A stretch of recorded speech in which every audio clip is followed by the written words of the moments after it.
Hello guys, welcome to the channel learning tutorial. तो आज के इस वीडियो में हम पढ़ने वाले हैं chapter 2 mechanical properties of fluids. ये क्लास 12 का है, महाराष्ट्र बोर्ड का जो टेक्स्ट बुक है उसमें से मैं most of the parts cover करने वाला हूँ। तो हमारे की टॉपिक्स जो है आज के इस वीडियो में hydrostatic paradox, Pascal's law, hydraulic brakes, properties of fluids. तो ये सारे टॉपिक्स हैं जो हम आज के इस वीडियो में कवर करेंगे। और उससे पहले मैं आपको बता दूँ, जो mechanical properties of solids and liquid है वो मैंने मेरे चैनल में पहले के वीडियोस में कवर अप कर लिए हैं। तो अगर आपने वो वीडियो नहीं देखा है तो वो भी मैं डिस्क्रिप्शन में वीडियो का लिंक दे दूँगा, तो आप जाकर देख सकते हो। तो जो बेसिक कॉन्सेप्ट है जो मैंने उस वीडियो में कवर किया है वो इस वाले वीडियो में मैं कवर नहीं करूँगा। और वो लिमिटेड टॉपिक्स है, दो से तीन ही टॉपिक्स है उसमें से ऑलमोस्ट। तो चलिए स्टार्ट करते हैं वीडियो। तो हमारा जो बेसिक है हम वहाँ से स्टार्ट करेंगे।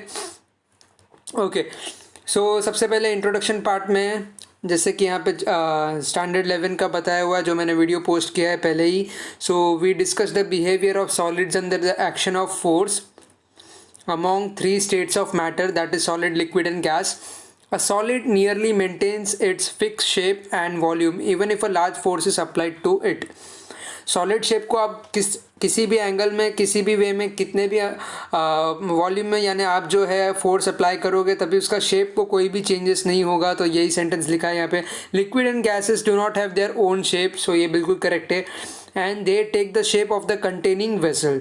तो जो भी आप बकेट में वाटर डालो या एक्स वाई जेड, आप समझ गए कि मतलब लिक्विड को जो भी आप कंटेनर में डालो वो बिल्कुल उसी का शेप ले लेगा। Due to this liquids and gases flow under the action of external forces. A fluid means substance that can flow, यानी फ्लूइड वो चीज़ है, वो सब्सटेंस है जो कि फ्लो कर सके। Therefore liquid and gases collectively are called fluids. A fluid either has no rigidity or its rigidity is very low. तो जैसे मैं बता दूं, सॉलिड चीज़ की रिजिडिटी वेरी हाई होती है, यानी कि उसे आप फ्लूइड नहीं बोल सकते हो। कोई भी एक्सटर्नल फोर्स लगाने से उसमें फ्लो नहीं बनता।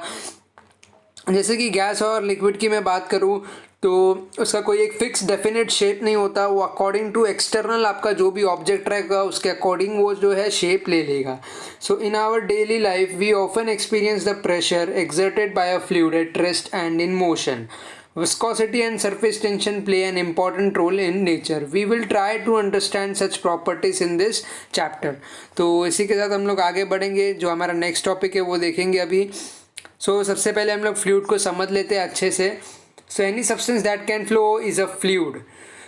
कोई भी सब्सटेंस की यहाँ पर बात कर रहे हैं हम लोग जो कि फ्लो होता है, जिसकी विस्कोसिटी होती है वो या रिजिडिटी जो है वो बहुत ही कम होती है, उसे हम क्या कहते हैं? फ्लूइड कहते हैं। अ fluid is a substance that deforms continually under the action of an external force. Fluid is a phase of matter that includes liquids, gases and plasmas. Plasma जो आप देख रहे हो एक बायोलॉजिकल वर्ड है, जो अगर आप आपके बॉडी के अंदर जो इंटरनल ऑर्गन्स के अंदर जो भी फ्लूइड होता है, बेसिकली नी जॉइंट्स के अंदर जो होता है वो सारे फ्लूइड्स की यहाँ पे बात हो रही है। ये प्लाज्मा वहाँ पर जो है ये वर्ड यूज़ होता है basically. A fluid flows under the action of a force और अ प्रेशर ग्रेडियंट। फ्लूइड में जब भी कोई मूवमेंट होता है या एक्शन होता है तो वो दो चीज़ की वजह से होता है, या तो वो फोर्स की वजह से होता है या प्रेशर अप्लाइड की वजह से होता है। Behavior of a fluid in motion is normally complicated. We can understand fluids by making some simple assumptions. We introduce the concept of an ideal fluid. To understand its behavior, an ideal fluid has the following properties. It is incompressible, its density is constant. ये first point है। Second point है हमारा, its flow is irrotational, its flow is smooth, there are no turbulences in the flow, it is non viscous, there is no internal friction in the flow, यानी internal friction बिल्कुल ही zero है। और जैसे मैंने आपको बताया कि इसकी विस्कोसिटी भी बिल्कुल ज़ीरो होती है, रिजिडिटी भी बहुत कम होती है। The fluid has no viscosity. Viscosity जो है हम आगे के पार्ट में डिस्कस करेंगे यहाँ पे। It flows in steady, its velocity at each point is constant in time, यानी कि अगर जितना भी मान लीजिए स्प्रेड हुआ है आपका यहाँ पर लिक्विड या जो भी मैं बोलूँ, तो हर एक पॉइंट पर जो उसका ईच पॉइंट पे वेलोसिटी होगा वो बिल्कुल ही कांस्टेंट होगा। कोई भी पॉइंट पर फ्लो होते वक्त कम या ज़्यादा नहीं होगा, बिल्कुल कांस्टेंट होगा। जो भी रेट ऑफ स्पीड में या जो भी रेट रहेगा वेलोसिटी उसका, तो वो सब जगह पर हर पॉइंट पे कांस्टेंट रहेगा। ओके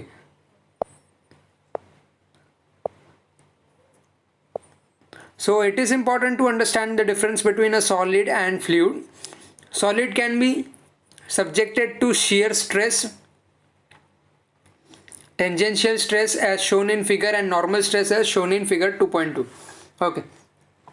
सो यहाँ पर आप दो फिगर देख रहे हैं, एक तो शेयर स्ट्रेस जहाँ पर अप्लाइड हो रहा है, दूसरा है हमारा नॉर्मल स्ट्रेस। तो जैसे मैं पहले आपको कंप्रेसिव स्ट्रेस की, नॉर्मल स्ट्रेस की बता देता हूँ। ये एक ऑब्जेक्ट है और उस पर आप देख रहे हो किस डायरेक्शन में फोर्स लग रहा है।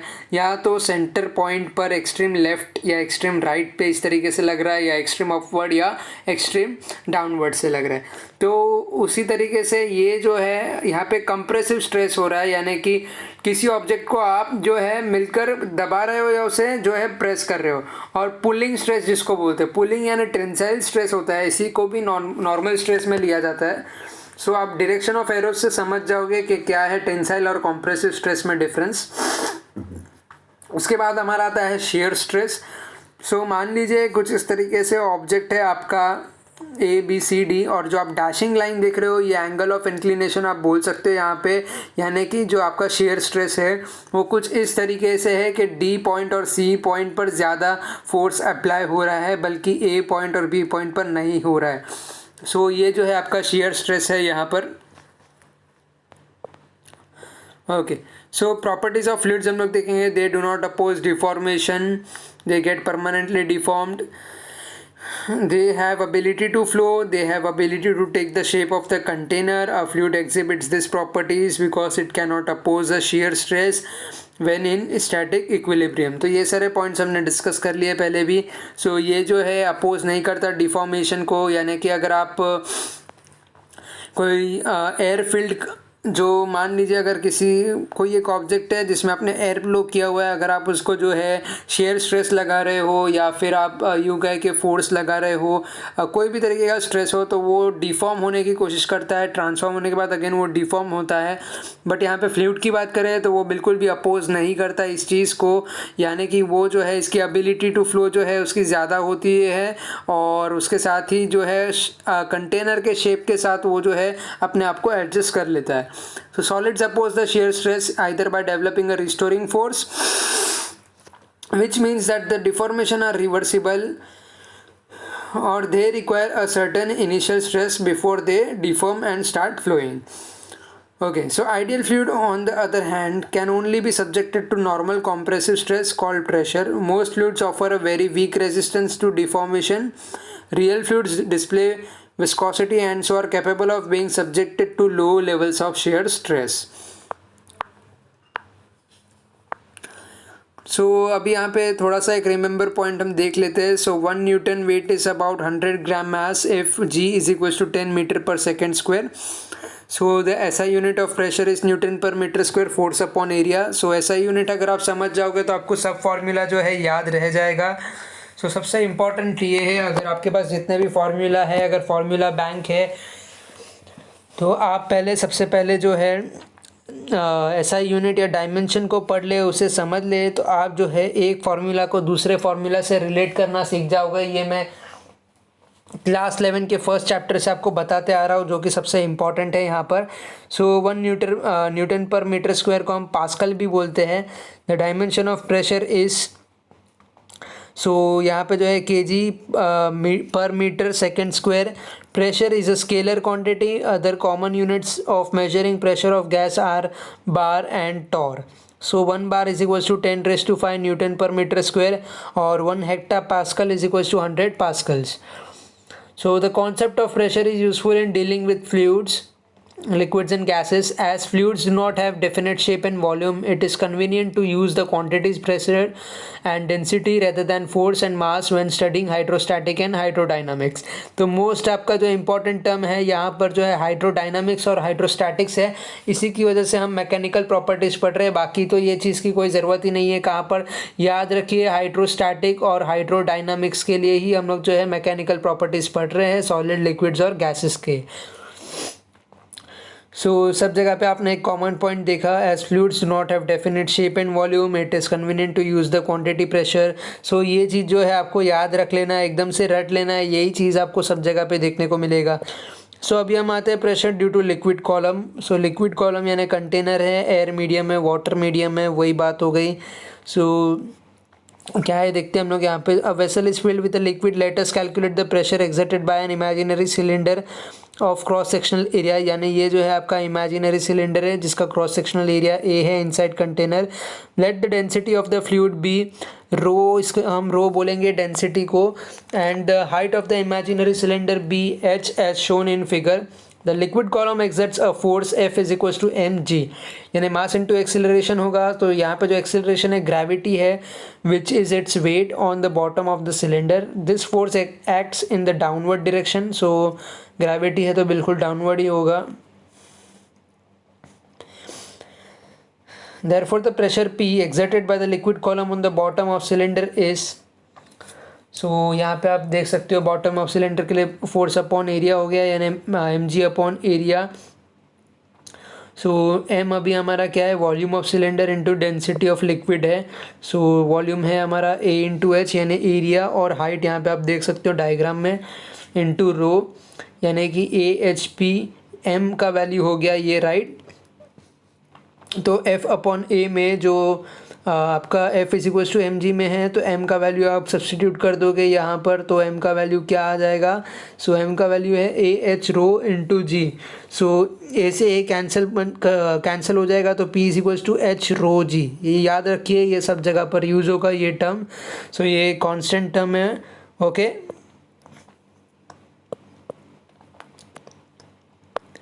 अभी हम एक छोटा सा एग्जांपल देखते हैं। यहाँ पे two different liquids of density rho 1 and rho 2 exert the same pressure at a certain point. What will be the ratio of the height of the respective liquid columns? हमें रेशियो ही find out करना है, तो बहुत ही simple है। यहाँ पे आपको कोई न्यूमेरिक टर्म नहीं दिया है बेसिकली। दो प्रेशर है P1 P2, तो यहाँ पे आप देख सकते हो P1 is equal to H1 rho 1 G है, और P2 is equal to H2 rho 2 G है। यहाँ पे G1 और G2 नहीं लिखेंगे क्योंकि ग्रेविटी जो है सबके लिए सेम है। दो अलग अलग प्रेशर है तो उसका हाइट में डिफरेंस हो सकता है या डेंसिटी में डिफरेंस आ सकता है, लेकिन ग्रेविटी ऑलमोस्ट सेम ही रहेगा। आपका ग्रेविटी का टर्म जो है सेम होने की वजह से जो है कैंसिल हो जाएगा। जब आप इक्वेट करोगे तो आपको जो मिल जाएगा formula H1 rho 1 equals to H2 rho 2। ये जो है, और अल्टरनेट मेथड क्या दिया हुआ है, आपको कांस्टेंट लेकर करना है, तो जी आपका कांस्टेंट हो जाएगा, तो वापस आपको डेफिनेट स्ट्रक्चर वही मिल जाएगा इसमें। तो the height is inversely proportional to the density of the fluid. यही बात हो गई ये भी इस चीज़ में, ओके। अगला है हाइड्रोस्टैटिक पैराडॉक्स। यहाँ पे हाइड्रोस्टैटिक पैराडॉक्स ये बहुत अच्छा एक एग्जांपल है। इसको देखिए पूरा, मैं अच्छे से समझाता हूँ आपको। When a liquid is poured in any one of the vessel, it is noticed that the level of liquid in all vessel is same. This observation is somewhat puzzling. It was called hydrostatic paradox. Before the principle of hydrostatic were completely understood, one can feel the pressure of the base of the vessel C would be more than that at the base of the vessel B, and the liquid from vessel C would rise into the vessel B. सीधी सी बात है, मैं आपको एक मेरा इमेजिनेशनरी बता देता हूँ यहाँ पर क्या कॉन्सेप्ट है। मान लीजिए कि आपने ए पॉइंट पे पानी भरना चालू किया, तो आप क्या सोच रहे हो कि पानी किस में पहले किस में पहले फिल हो जाएगा। अगर आप कोई अजम्पशन लगा रहे हो तो मैं आपको पहले बता दूँ कि कोई भी पॉइंट होने दो, आपका पॉइंट ए बी सी या डी, जो वाटर जो है सभी में इक्वल लेवल ऑफ पॉइंट तक फिल होगा। यानी कि अगर आप जो हाइट मेजर करोगे तो सभी का इक्वल लेवल ऑफ हाइट होगा। अगर आप सोचते हो कोई यहाँ पर कम एरिया है तो यहाँ पे कम लेट भरेगा या जल्दी भरेगा, तो ऐसा बिल्कुल भी नहीं है। यहाँ पे जो है बिल्कुल लेवलिंग पे आपका वाटर मेथड जो है यहाँ पर काम करने वाला है। तो जैसे आप वाटर फिल करोगे सो ये लेवल के साथ फिल होगा यहाँ पर। सो यही यहाँ पे बताया है कि अगर आप जो भी है प्रेशर की वजह से ये होता है। सो however it is never observed. Equation 2.2 tells that the pressure of a point depends only on the height of the liquid column above it. जैसे मैंने आपको बताया हाइट पर डिपेंड करता है। It does not depend on the shape of the vessel. So आपका pressure जो है शेप पर नहीं डिपेंड करता बल्कि जो है हाइट पर डिपेंड करता है। In this case height of the liquid column is the same for all the vessels.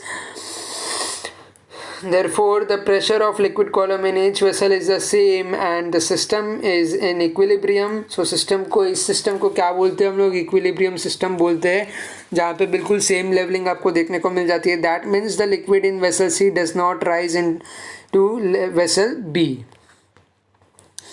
Okay, so अभी हम लोग देखेंगे Pascal's law. Pascal law states that the pressure applied at any point on the enclosed fluid at rest is transmitted equally and undiminished to every point of the fluid and also on the wall of container provided the effect of gravity is neglected. सो यहाँ पे बात आती है height की, but आप एक दो चीज़ है इस चीज़ में समझने के लिए। तो सबसे पहले मैं आपको बता दूँ एप्लीकेशन जो फर्स्ट हमारा है हाइड्रोलिक लिफ्ट का है। So hydraulic lift is used to lift a heavy object using a small force. The working of the machine is based on the Pascal's law. So इस पे भी अगर मैं आपको बोलूँ कि अगर आप यहाँ से वाटर फिल करना स्टार्ट करते हो और इस लेवल पर जो है आपका ओपनिंग है, तो जब भी वाटर पहले किस में फिल होगा तो इस लेवल तक जो है, पहले आप इसको नेमिंग में कर देता हूँ, एक बी है आपका, एक ए है। सो यहाँ पर जो है फर्स्ट ऑफ ऑल ये लेवल तक जो है दोनों इक्वली फील हो जाएंगे, यानी कि अमाउंट ऑफ वाटर जो है क्वांटिटी बी में ज़्यादा होगा, यानी कि ये लेवल तक जो है इक्विलिब्रियम लेवल में होंगे दोनों भी। सो यहाँ पे भी जो है इफेक्ट ऑफ ग्रेविटी जो है नेग्लेक्ट किया जाता है, क्योंकि यहाँ पे जो है वाटर लेवलिंग पे प्रेशर की वजह से एक ही लेवल पर दोनों आते हैं, इसलिए जो है यहाँ पे पास्कल्स लॉ अप्लाई होता है। ओके, अगला है हमारा hydraulic brakes. So hydraulic brakes थोड़ा अलग है यहाँ पर। So hydraulic brakes are use to slow down और stop vehicles in motion. It is based on the same principle as that of hydraulic lift. Show schematic diagram of a hydraulic brake system. By pressing the brake pedal, the piston of the master cylinder is pushed in forward direction. सो यहाँ पे आप देख रहे हो ये जो है slave cylinders है, ये जो है अलग अलग नेमिंग किया हुआ है यहाँ पर A2, और ये मास्टर सिलेंडर है यहाँ पर A1 है, और ये जो है ब्रेक पैडल है, और इसी की मदद से हाइड्रोलिक ब्रेक्स को जो है फोर्स लगाकर हम मोशन को स्लो डाउन कर सकते हैं। सो ये जो आप देख रहे हो ये सब क्या है, ये हाइड्रोलिक ट्यूब्स है। Alright, so as a result the piston in the slave cylinder, which has a much larger area of cross section as compared to that of the master cylinder, यानी कि स्लेव सिलेंडर का cross sectional area ज़्यादा है in compare to master cylinder, also moves in forward direction so as to maintain the volume of the oil constant. The slave piston pushes the friction pad against the rotating disc which is connected to the wheel, thus causing a moving vehicle to slow down or stop. So basically आप जब brake pedal use करते हो तो ये जो है tubes की मदद से स्लो डाउन हो जाता है, जो हाइड्रोलिक ट्यूब्स आप देख रहे हो। सो हाइड्रोलिक ट्यूब का क्या काम है, बेसिकली पिस्टन को पुश करना है, और वहाँ पर फ्रिक्शन पैड अप्लाई होने की वजह से जो रोटेटिंग डिस्क है वो बीच में आता है और उसका जो है मोशन बिल्कुल स्लो हो जाता है। सो यहाँ पे हाइड्रोलिक ब्रेक का इस तरीके से यूज़ होता है। अगला हमारा एग्जाम्पल है यहाँ पर, a hydraulic brake system of a car of mass 1000 kg having speed of 50 km per hour has a cylindrical piston of radius 0.5 cm. The slave cylinder has a radius of 2.5 cm. If a constant force of 100 Newton is applied on the brake, what distance the car will travel before coming to stop? सो कभी भी इस तरीके का numerical solve करने से पहले आपको जो है की टर्म्स को फाइंड आउट करना है। तो यहाँ पे मुझे क्या पूछा है, If a constant force of 100 Newton is applied on the brake, what distance the car will travel? यानी मुझे एस फाइंड आउट करना है। मेरे पास क्या क्या टर्म्स दिए गए हैं। फर्स्ट ऑफ ऑल मुझे यहाँ पे 1000 kg दिया गया है, सो यह हमारा एक मास दिया है हमें। उसके बाद यहाँ पे 50 किलोमीटर्स पर आवर एक दिया हुआ है। सो यहाँ पे आपको जो है वेलोसिटी दिया हुआ है।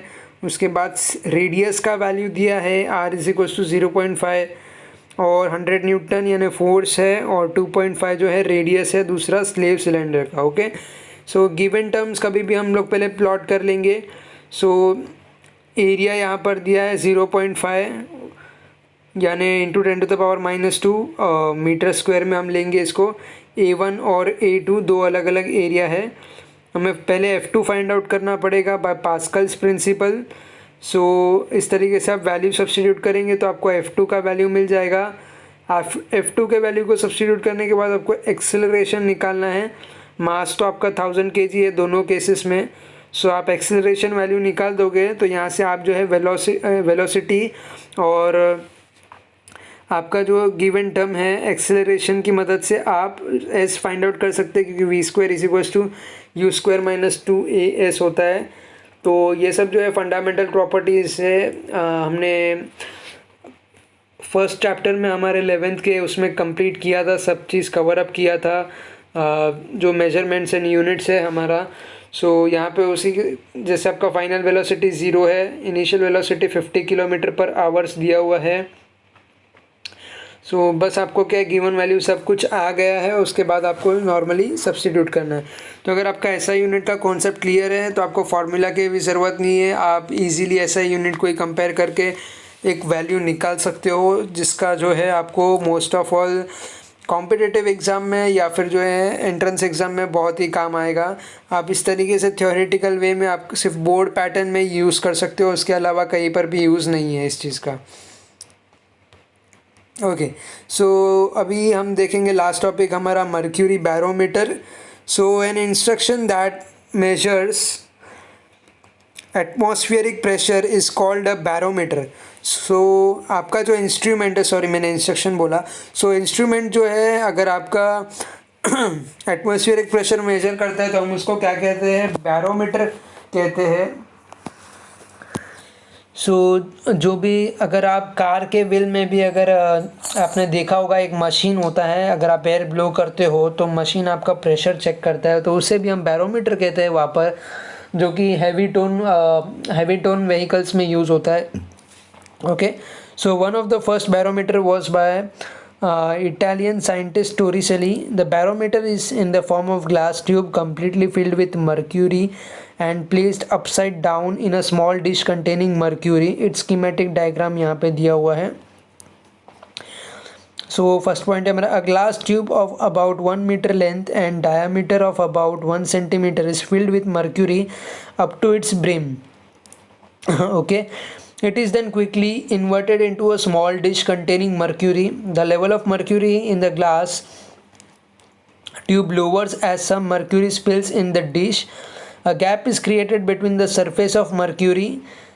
So ये जो मर्क्यूरी का सरफेस है एक स्पेसिफिक हाइट के बाद यहाँ पर गैप क्रिएट होता है। A gap is created, okay, so in the glass tube and closed end of the glass tube. The gap does not contain any air and it is called Torricelli's vacuum. It does contain some mercury vapors. Thus the pressure at the upper end of the mercury column inside the tube is 0. So upper end पर जो है pressure inside the column 0 होता है। यहाँ पर pressure point यानी इस point की मैं बात कर रहा हूँ। Let us consider the point C on the mercury. So ये पॉइंट C जो है मर्क्यूरी में यहाँ पर, okay, in dish and another point B inside the tube at the same horizontal level as that of point C. The pressure at C is equal to the atmospheric pressure P0 because it is open to atmosphere, as point B and C are at the same horizontal level. The pressure at B is also equal to the atmospheric pressure P0. यानी यहाँ पर जो pressure है वो बिल्कुल point C, तीनों का pressure यहाँ पे इक्वल है। Okay, so suppose the point B is at the depth H, यानी कि ये डेप्थ H पर दिया है below the point A and rho is the density of mercury. Then so P of B is equals to P of A plus H rho G। तो मैं यहाँ पर आपको सिंपली बताना चाहता हूँ जो P ऑफ B है यहाँ का प्रेशर हम कैसे कैलकुलेट करेंगे।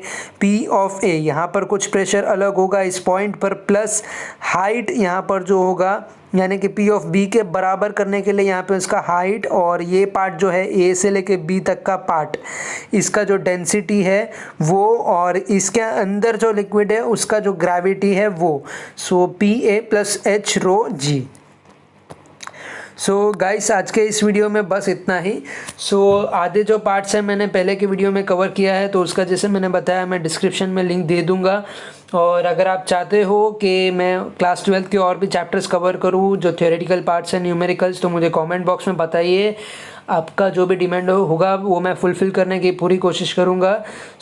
Thank you. अगर आपको वीडियो पसंद आया तो प्लीज़ लाइक करें, शेयर करें एंड सब्सक्राइब करें। Thank you and bye bye.